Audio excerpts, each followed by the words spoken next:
Jeune millionnaire sauve une femme sans abri et son bébé malade. Puis lui remet les clés de son penthouse. La pluie tombait sans relâche. Un rideau d'eau brouillant le pare-brise de la voiture noire élégante de Logan Blake alors qu'il filait sur l'autoroute. Le rythme régulier des essuie-glaces faisait écho aux battements dans sa tête. Un vacarme de chiffres, de contrats et d'échéances. La réunion à laquelle il se rendait dans la ville voisine pouvait décider de l'avenir de son empire technologique en pleine expansion. Il n'y avait pas de place pour les distractions. Pourtant, à travers le voile de pluie et ses préoccupations, quelque chose sur le bord de la route attira son attention. Une silhouette, voûtée et tremblante, à peine éclairée par la lueur diffuse des lampadaires de l'autoroute. Logan ralentit instinctivement, plissant les yeux pour distinguer davantage de détails. Une femme trempée. Serrant contre elle un petit paquet. Qu'est-ce qu'elle fait là, sous cette tempête ? Maugréa-t-il, les mains crispées sur le volant. Il immobilisa sa voiture quelques mètres devant elle. Le moteur tournant au ralenti. Logan baissa la vitre, laissant la pluie glacée s'infiltrer dans l'habitacle chauffé. Et, lança-t-il, sa voix percée par le vacarme de la pluie. Qu'est-ce que vous faites ici ? Vous allez mourir de froid. La femme se tourna vers lui, le visage pâle et ruisselant. Des mèches de cheveux mouillés plaquaient contre ses joues. Elle serra le paquet un peu plus fort et il se rendit compte que ce n'était pas simplement un paquet, mais un bébé emmitouflé dans une couverture fine et trempée. « S'il vous plaît, dit-elle, sa voix tremblante autant que son corps frêle. Mon bébé, il est malade, nous n'avons nulle part où aller. » Le souffle de Logan se coupa, le poids de ses mots le frappant de plein fouet. Son premier réflexe fut d'appeler de l'aide. Certainement, quelqu'un de plus qualifié saurait gérer ça. Mais en voyant le bébé dont le visage minuscule émergeait du tissu trempé, il sut qu'il ne pouvait pas simplement s'en aller. « Montez », dit-il d'un ton brusque mais pressant. La femme hésita, le regard oscillant entre lui et la voiture, incertaine de pouvoir lui faire confiance. « Écoutez, vous n'avez pas le choix, » lança-t-il, la patience déjà à vif. « Vous et votre bébé devez vous mettre à l'abri de la pluie. Maintenant, waouh !» Finalement, elle acquiesça, ses gestes raides et épuisés. Logan sortit de la voiture, grimaçant quand la pluie traversa immédiatement son costard hors de prix. Il ouvrit la portière du passager et l'aida à s'installer, le bébé gémissant faiblement tandis qu'elle prenait place. Une fois à l'intérieur, Logan augmenta le chauffage, la chaleur envahissant l'espace alors que la femme serrait son enfant un peu plus fort. Ses vêtements lui collaient à la peau, et ses lèvres prenaient une teinte bleutée. « Comment vous appelez-vous » demanda Logan, les yeux fixés sur la route en rejoignant l'autoroute. « Claire » répondit-elle doucement, « et voici Max. » Logan jeta un coup d'œil au bébé dans ses bras. Son visage minuscule était rouge, sa respiration difficile. « Il n'a pas l'air bien » dit Logan, son inquiétude se percevant dans sa voix. « L'avez-vous emmené voir un médecin ?» J'ai essayé, répondit Claire, la voix brisée. Je n'avais pas les moyens. Et nous vivons dans la rue depuis des semaines.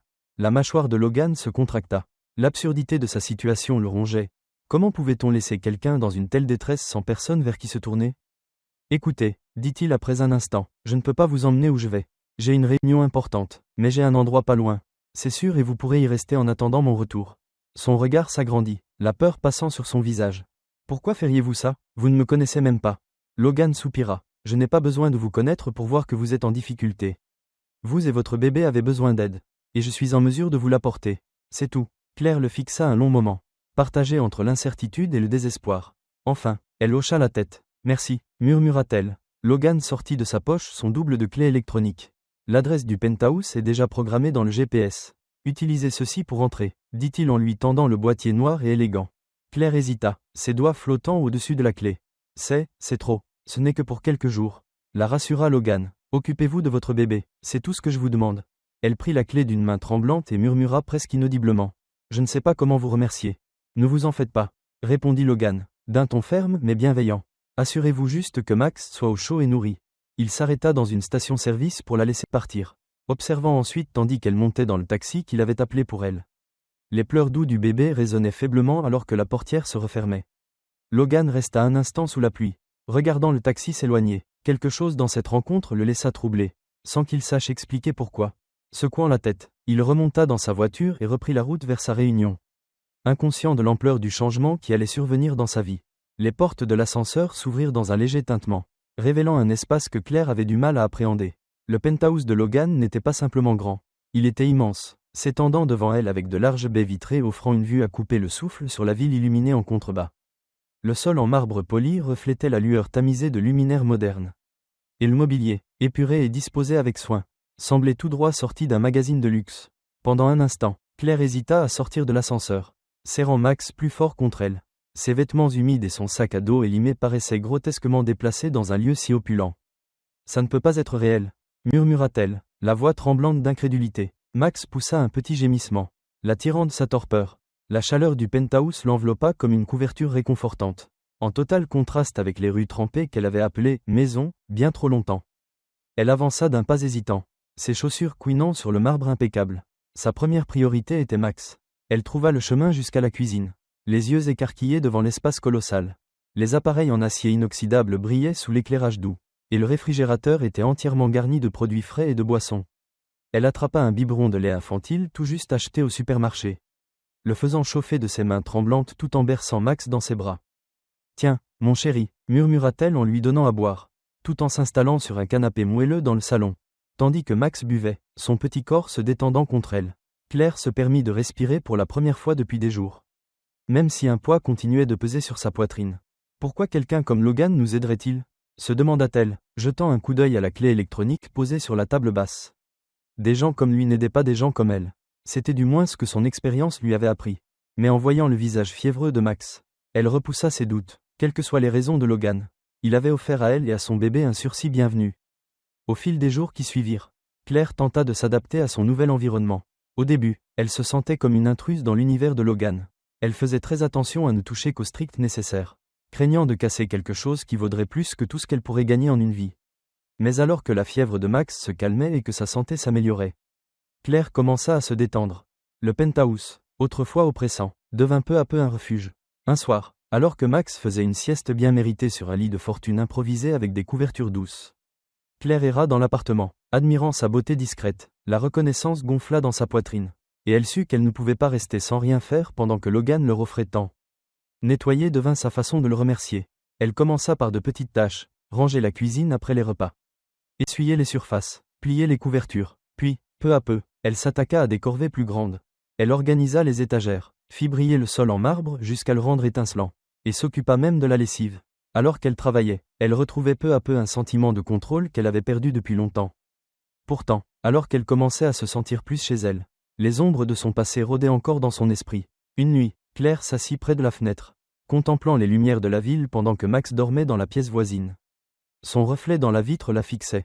Fatiguée, hantée, méfiant, elle ne cessait de se repasser en tête les événements qui l'avaient conduite ici, les disputes avec son père, les menaces, l'ultimatum qui ne lui avait laissé d'autre choix que de fuir. Claire ferma les yeux, les poings serrés au souvenir de ses paroles. « Tu vas le regretter. Tu ne pourras pas te cacher de moi éternellement. » Elle jeta un regard à Max. Le cœur serré, elle s'était juré de tout faire pour le protéger, même si cela signifiait cacher des secrets à l'homme qui ne lui avait pourtant montré que de la bonté. Un soir, tandis qu'elle pliait du linge dans le salon, elle aperçut un flash d'actualité à la télévision. Son souffle se coupa lorsqu'elle vit le visage familier de son père en gros plan. Lors d'une conférence de presse. « À toute personne ayant des informations sur ma fille, Claire, ou sur son enfant, je vous en prie, signalez-vous, elle est en danger et doit être retrouvée. » Les mains de Claire se mirent à trembler. Le t-shirt qu'elle pliait tomba de ses genoux. Elle éteignit aussitôt la télévision. La poitrine nouée, les murs du penthouse lui parurent soudain trop étroits. Le confort trop fragile. Elle jeta un œil à Max, qui dormait paisiblement, et murmura « Je ne peux pas le laisser nous trouver. » Malgré sa peur, Claire ne pouvait nier la gratitude qu'elle éprouvait envers Logan. Il leur avait offert bien plus qu'un toit. À elle et à Max, il leur avait donné un instant de répit. La possibilité de se sentir en sécurité, ne serait-ce que pour un temps. Mais elle savait que ses secrets étaient comme une bombe à retardement. Et lorsque Logan reviendrait, elle ignorait combien de temps elle pourrait encore les dissimuler. Les portes de l'ascenseur s'ouvrirent dans un léger tintement alors que Logan pénétrait dans le vestibule de son penthouse.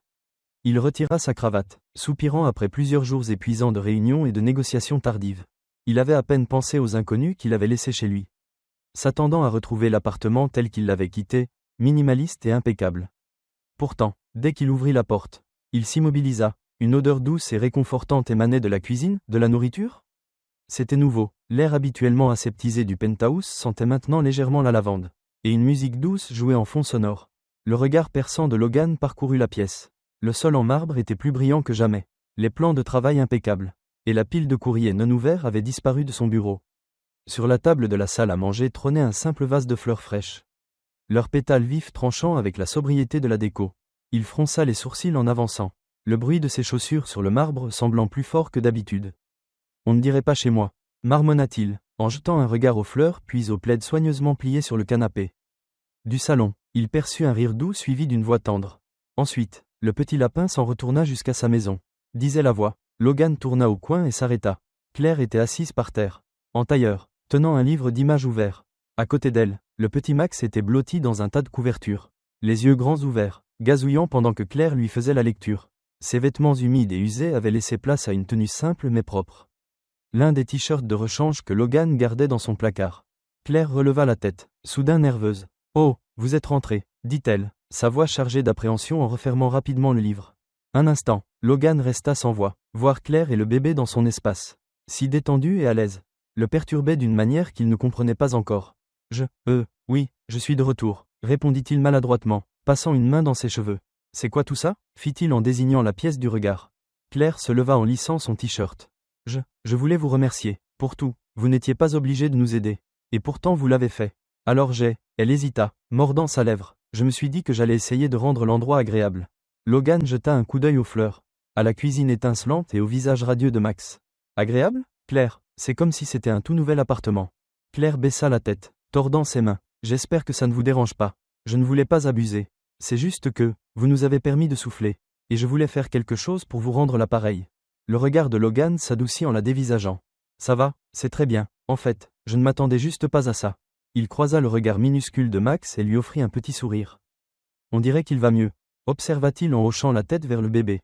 Oui, répondit Claire, la voix chargée de soulagement. La fièvre est tombée et il dort mieux. Grâce à vous. Logan balaya sa gratitude d'un geste de la main, avançant dans la pièce. Pas besoin de me remercier. Je n'ai rien fait d'extraordinaire. Vous avez fait plus que vous ne l'imaginez, murmura Claire. Ce soir-là, Logan se surprit à rester plus longtemps dans le penthouse qu'il ne l'aurait fait d'ordinaire. Habituellement, il se serait enfermé dans son bureau ou aurait consulté la montagne d'emails en attente. Mais la présence de Claire et Max l'attirait, l'ancrant d'une manière à laquelle il n'était pas habitué. Pendant le dîner, un repas simple préparé par Claire, il l'écouta parler de la convalescence de Max, de ses projets provisoires pour les jours à venir, et de petites anecdotes sur son séjour dans l'appartement. Et ensuite j'ai voulu me servir du lave-vaisselle, mais j'ai dû appuyer sur le mauvais bouton parce qu'il s'est mis à faire un bruit bizarre. Expliqua Claire en riant doucement. Logan rit à son tour, secouant la tête. Je n'en sais rien, je ne l'ai jamais utilisé. Bien sûr que non, le taquina Claire avec un sourire malicieux. La conversation dériva vers des sujets plus profonds à mesure que la soirée avançait. Logan se surprit à poser des questions sur sa vie, intrigué par la force et la résilience qu'il percevait en elle. Il n'y a toujours eu que toi et Max ? Demanda-t-il d'une voix douce. Claire hésita un instant avant d'acquiescer. Ça fait un moment qu'on n'est plus que tous les deux. Ce n'est pas simple, mais il est tout pour moi. Je ferais n'importe quoi pour lui. Logan ressentit un pincement d'admiration, et autre chose qu'il ne parvenait pas à identifier. Plus tard, alors que Claire couchait Max, Logan s'installa sur le canapé, zappant distraitement. Son regard se posa sur le vase de fleurs sur la table. Sur la couverture douillette pliée soigneusement sur l'accoudoir. D'ordinaire, le penthouse symbolisait sa réussite. Mais c'était un lieu vide, sans chaleur. Aujourd'hui, pour la première fois, il avait l'impression de rentrer chez lui. Ses pensées furent interrompues par le retour de Claire au salon. L'air inquiet. Qu'y a-t-il ? Demanda Logan, se relevant. Claire désigna la télévision, où les informations défilaient toujours. Logan observa ses traits crispés, remarquant sa posture tendue. Un reportage évoquait une affaire de personnes disparues et l'image d'un homme, puis d'une femme, s'afficha rapidement à l'écran. La ressemblance avec Claire était frappante. Logan la regarda, fronçant les sourcils. « Claire, est-ce que tu me caches quelque chose ?» Son visage se décomposa, et elle secoua la tête trop vite. « Non, ce n'est rien, » répondit-elle, la voix trop pressée, trop tendue. Logan ne la pressa pas davantage. Mais le doute s'installa en lui. Quelque chose clochait, et il avait la sensation que Claire n'était pas complètement honnête. La patience de Logan s'émoussait. Depuis plusieurs jours, l'attitude de Claire se faisait de plus en plus étrange. Elle tressaillait à chaque sonnerie de téléphone et se tendait dès que les informations passaient à la télévision. Tard dans la nuit, il l'entendait arpenter le salon, parlant au téléphone à voix basse, trop bas pour qu'il en saisisse le sens. Un soir, alors qu'il travaillait dans son bureau, la voix de Claire lui parvint depuis le couloir. Elle parlait à demi-mot, d'un ton anxieux. Logan s'approcha de la porte pour mieux entendre quelques bribes. « Je ne peux pas le laisser nous retrouver. »« Non, ce n'est pas sûr. » La poitrine de Logan se serra.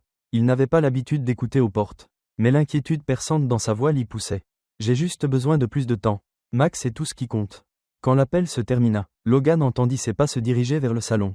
Il resta un instant pétrifié avant de s'élancer dans le couloir.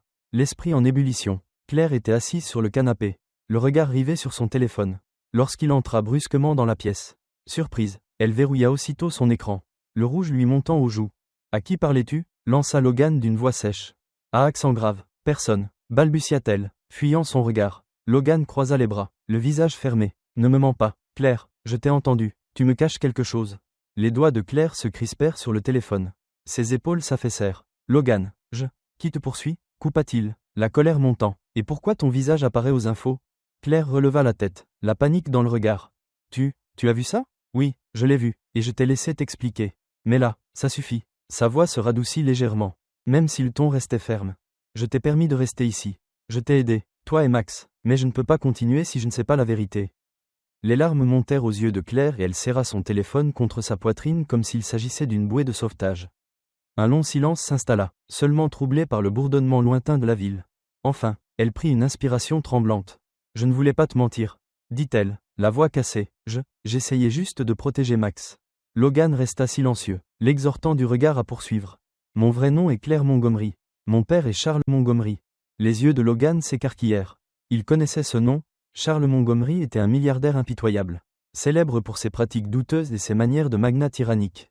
Pour le monde extérieur, c'est un homme puissant, un philanthrope, mais en privé, il est dominateur et violent.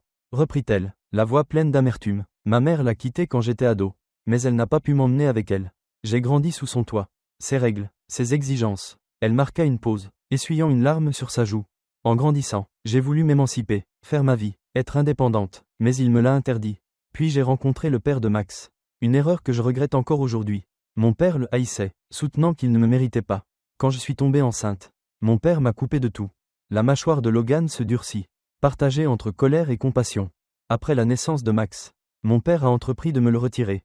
Reprit-elle, la voix tremblante. Il disait que je n'étais pas apte à être mère et que Max serait mieux avec lui.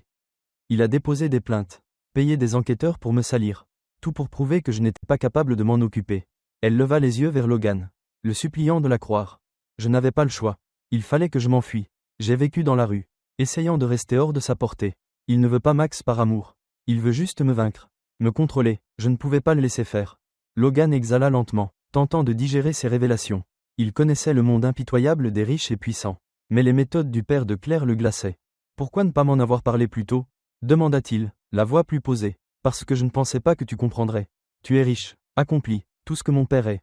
J'avais peur qu'en te le disant, tu me rejettes ou que tu l'avertisses.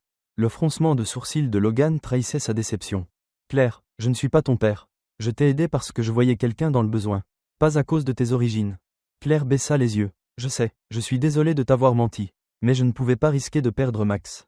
Logan arpenta la pièce, l'esprit tourbillonnant. Il se sentait trahi par son manque de franchise. Mais il ne pouvait ignorer l'amour inconditionnel qu'elle portait à son fils ni le courage dont elle avait fait preuve en échappant à son père. Finalement, il s'arrêta et se tourna vers elle. Tu peux rester, dit-il d'une voix résolue, mais tout ça change la donne. Claire, j'ai besoin de savoir que je peux te faire confiance. Ses yeux se remplirent de larmes et elle hocha la tête. Tu peux, je te le jure. Alors qu'il restait là, figé dans un silence tendu, on frappa brusquement à la porte du penthouse.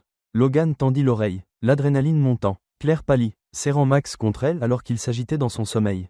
Logan s'approcha de la porte et jeta un coup d'œil au Judas. Un homme en costume sombre se tenait de l'autre côté. L'air froid et professionnel. Qui est-ce? Souffla Claire, la voix tremblante. La mâchoire de Logan se contracta. Un détective privé. Il se tourna vers Claire. Le regard dur. Reste ici, je m'en occupe. Alors qu'il ouvrait la porte, il ne pouvait se défaire de l'impression qu'il ne s'agissait que du début de la bataille à venir. La tension au penthouse de Logan s'était intensifiée depuis le passage de l'enquêteur. L'homme était reparti en proférant des menaces à peine voilées. Mais la véritable attaque ne tarda pas. Un matin, on frappa tôt à la porte. Logan l'ouvrit sur un coursier tenant une grosse enveloppe au nom de Claire. Il la lui remit, et tandis qu'elle déchirait le pli, ses mains étaient secouées de tremblements. « Qu'est-ce que c'est » demanda Logan, gardant un calme apparent malgré l'angoisse qui lui tordait le ventre. Claire parcourut le document, le visage blanchissant à chaque ligne. « Une assignation » murmura-t-elle. « Mon père intente une action en justice pour obtenir la garde de Max. Il prétend que je suis inapte à être mère. » La mâchoire de Logan se crispa en examinant rapidement les accusations. Elle dépeignait Claire comme une femme irresponsable et déséquilibrée, incapable d'assurer un foyer stable pour son enfant. Claire s'affala sur le canapé, enlaçant Max, installé sur ses genoux, sans conscience du drame qui se jouait. « C'est comme ça qu'il va me l'enlever » souffla-t-elle, la gorge serrée. Logan s'assit à ses côtés, posant une main rassurante sur son épaule. « Non, il ne l'aura pas » répondit-il d'une voix ferme. « On ne le laissera pas faire. » Il contacta immédiatement son équipe juridique, exposant la situation avec une urgence à laquelle ses avocats n'étaient pas habitués. En quelques heures, une stratégie se mit en place pour contrer la demande de garde. Mais Logan savait qu'il faudrait plus qu'une défense légale. Il chargea son propre détective privé d'enquêter sur Charles Montgomery. Je veux tout savoir, chaque transaction, chaque scandale, chaque cadavre dans son placard, ordonna-t-il au téléphone. Son équipe travailla sans relâche, dénichant des pratiques commerciales douteuses, des allégations de corruption, et des rumeurs d'abus étouffés dans le passé. Pendant ce temps, Logan passait de plus en plus de temps avec Claire et Max, développant un lien profond avec eux. Il se surprit à chérir leurs instants partagés, les éclats de rire de Max, les récits de Claire sur leur quotidien, et la force discrète qu'elle dégageait malgré la tempête qui menaçait leur avenir. Un soir, après une journée particulièrement éprouvante de réunion avec les avocats, Logan rentra au penthouse et trouva Claire en train de cuisiner. Une odeur délicieuse imprégnait l'air. Et Max, bien installé sur sa chaise haute, babillait de bonheur. « Journée difficile ?» demanda Claire avec un sourire doux tandis que Logan défaisait sa cravate. « Tu n'as pas idée, » dit-il, sentant ses épaules se détendre alors qu'il s'asseyait à table. Au cours du repas, Logan observa Claire avec admiration, impressionné par la résilience qu'elle manifestait malgré l'orage qui se profilait. « Pourquoi tu me fixes comme ça ?» plaisanta Claire, un léger rouge colorant ses joues. « Tu m'impressionnes, Claire, » répondit-il sans détour. « La façon dont tu te battes pour Max, dont tu persévères envers et contre tout. Je me demande comment tu y parviens. » Claire sourit timidement, avec toutefois une pointe de crainte dans le regard. « Je ne sais pas combien de temps je vais tenir. Mon père a l'argent, le pouvoir et les relations. Je ne suis que moi. » Logan attrapa sa main. « Tu n'es pas seul, tu m'as, moi, et je ne le laisserai pas gagner. » Le lendemain matin, l'enquêteur de Logan apporta un scoop retentissant. En fouillant dans les comptes financiers de Charles Montgomery, il avait découvert des preuves d'opérations illicites, pots de vin, comptes offshore, transactions louches, autant de scandales capables de détruire sa réputation s'ils venaient à être révélés. Logan installa Claire dans le salon et étala devant elle tous les documents. « Voilà notre levier, » dit-il. « S'il veut jouer au plus malin, on ripostera de la même façon. » Claire fixa les preuves, l'air déchiré. « Je déteste qu'on en arrive là, » avoua-t-elle. Logan posa sa main sur la sienne. « Il ne nous laisse pas le choix. Claire, c'est lui qui menace de prendre Max. On ne fait que se défendre. » La bataille juridique atteignit son paroxysme quand le camp de Charles menaça de se servir de Logan pour attaquer Claire, l'accusant de se faire héberger et de le mêler à une histoire familiale. Ils insinuèrent même qu'il ferait tomber sa carrière s'il persistait à l'aider. Mais Logan ne céda pas. « J'ai monté ma boîte à la force du poignet, » expliqua-t-il un soir à Claire. La voix assurée. « J'en ai vu d'autres, et Charles Montgomery ne me fait pas peur. S'il croit m'intimider, il se trompe lourdement. » La veille de l'audience décisive, Logan et Claire se retrouvèrent sur le balcon, contemplant la ville éclairée. Max dormait à l'intérieur, ses petits ronflements audibles à travers la porte ouverte. « Logan, » dit-elle d'une voix hésitante, « je ne sais pas comment te remercier pour tout ce que tu as fait. Tu n'étais pas obligé de t'impliquer, mais tu l'as fait, et tellement plus que je n'aurais osé l'imaginer. » Il se tourna vers elle, le regard sincère. « Je ne l'ai pas fait par obligation. Je l'ai fait parce que je tiens à vous. À toi, à Max. » Le souffle de Claire se coupa lorsqu'il effleura sa main. « Je ne veux pas simplement te venir en aide. » Poursuivit Logan, la voix vibrante d'émotion. « Je veux faire partie de ta vie. Vous comptez plus pour moi que je ne l'aurais cru possible. » Des larmes montèrent aux yeux de Claire. « J'avais si peur de faire confiance. » avoua-t-elle, « mais tu m'as prouvé que je n'ai plus besoin de me battre seule. Tu m'as donné tellement plus que je ne l'espérais. » Logan se pencha pour essuyer une larme sur sa joue. « Alors laisse-moi continuer. » Le lendemain, fort des preuves contre Charles, Logan et Claire se présentèrent côte à côte au tribunal. La vérité sur les abus et la corruption de Charles éclata au grand jour. Et le juge se prononça en faveur de Claire, lui accordant la garde exclusive de Max. À la sortie de l'audience, Charles s'approcha de Logan, le visage déformé par la colère. « Ce n'est pas fini, » gronda-t-il. « Tu vas regretter de m'avoir défié. Blake. » Logan soutint son regard. « Fais ton pire, Montgomery, je n'ai pas peur de toi. » Claire tenait Max tout contre elle. Un immense soulagement mêlé de reconnaissance envers Logan. Mais au fond d'elle, elle ne pouvait s'empêcher de craindre que les menaces de son père ne soient pas que des paroles en l'air. La salle d'audience bourdonnait de murmures alors que le juge prononçait sa décision. « La garde exclusive est accordée à Claire Montgomery, » déclara-t-il, le marteau retentissant pour clore l'affaire. De plus, la Cour reconnaît l'existence de comportements violents et de pratiques malhonnêtes de la part de Charles Montgomery. Sa demande de garde est rejetée. Les mots résonnèrent pour Claire comme une vague libératrice. Des larmes inondèrent ses joues tandis qu'elle serrait Max, qui gazouillait dans ses bras. Sans comprendre l'importance du moment, elle se tourna vers Logan.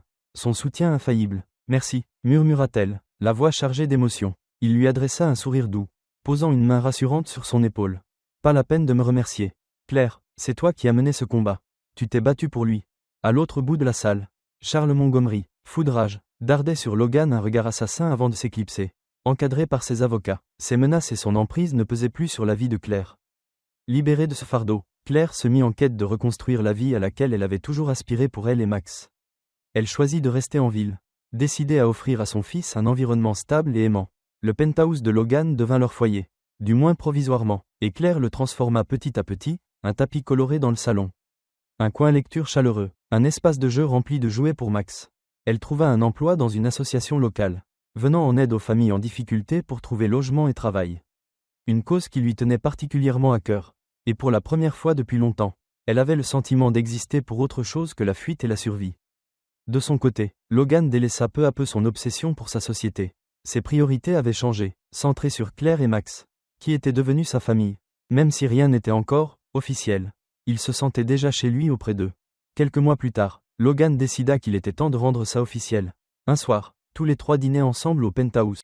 Max babillait dans sa chaise haute, jouant avec sa nourriture sous le regard amusé de Claire, qui le nettoyait régulièrement. Logan, le cœur gonflé d'une émotion qu'il ne pouvait plus contenir, se leva et glissa la main dans la poche de son pantalon. Claire l'observa, intriguée, tandis qu'il s'approchait. Ses yeux s'écarquillèrent quand il sortit un écrin de velours et mit un genou à terre. « Cet endroit n'était qu'un appartement avant que vous n'y entriez. Toi et Max, déclara-t-il, la voix ferme malgré l'émotion. Vous l'avez transformé en foyer. Tu as bouleversé ma vie dans le meilleur sens qui soit.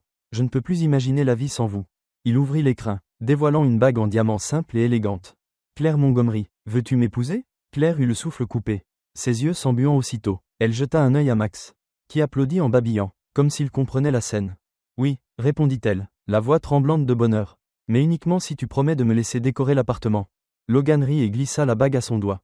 Marché conclu. Max poussa un cri de joie tandis que Logan enlaçait Claire. Leur mariage fut une cérémonie intime, organisée dans le jardin sur le toit du penthouse. Famille, amis, collègues et personnes que Claire avait rencontrées grâce à l'association. Tous vinrent célébrer l'amour et le courage dont ils avaient fait preuve. Claire portait une robe fluide et légère qui scintillait sous les rayons du soleil. Max, qui commençait à marcher, arborait un minuscule costume qui faisait fondre tout le monde. Logan, élégant dans un costume sur mesure, ne quittait pas sa mariée des yeux. Lorsqu'ils échangèrent leurs vœux, nul ne put retenir ses larmes. « Je promets de toujours être à tes côtés, » dit Logan, la voix nouée, « de t'aimer et de te protéger. Toi et Max, contre vent et marée. » Claire, le regard brillant, répliqua, « Je promets de te faire confiance, de construire ensemble un foyer où Max grandira dans la sécurité et l'amour. Tu ne nous as pas simplement sauvés. Logan, tu nous as offert une famille. » La fête se prolongea sous les étoiles, le toit éclairé par de petites guirlandes lumineuses et la lueur environnante de la ville. On ria, on dansa, on leva des toasts à leur bonheur. À un moment, Logan souleva Max sur ses épaules, le faisant tournoyer au rythme de la musique, pour le plus grand bonheur du petit garçon. Claire les observa, le cœur gonflé d'émotion, songeant au chemin parcouru depuis cette nuit de pluie où tout avait changé. Alors que la musique se faisait plus douce, Logan attira Claire contre lui pour une danse lente sous les étoiles. « Tu as bouleversé ma vie », souffla Claire, sa voix à peine audible dans le murmure de la ville. « Cette nuit sous la pluie, je pensais vivre le pire moment de mon existence. Et c'est devenu la meilleure chose qui me soit arrivée. » Logan déposa un baiser sur son front, la voix résolue. « Vous êtes la meilleure chose qui me soit jamais arrivée.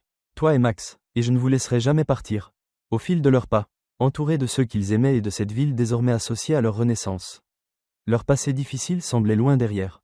Ensemble, ils avaient construit quelque chose de beau, quelque chose pour lequel ils s'étaient battus. Cette nuit de pluie ne les avait pas seulement sauvés, elle leur avait permis de devenir une famille. Alors que Logan, Claire et le petit Max dansaient sous les étoiles, leur histoire témoigne du pouvoir transformateur de la bonté, du courage et de l'amour. Un simple acte de compassion, au cœur d'une nuit pluvieuse, a rapproché trois destinées pour forger un lien plus fort que tout. Si cette histoire vous a touché, n'oubliez pas de liker cette vidéo et de la partager avec ceux qui croient à la magie des secondes chances.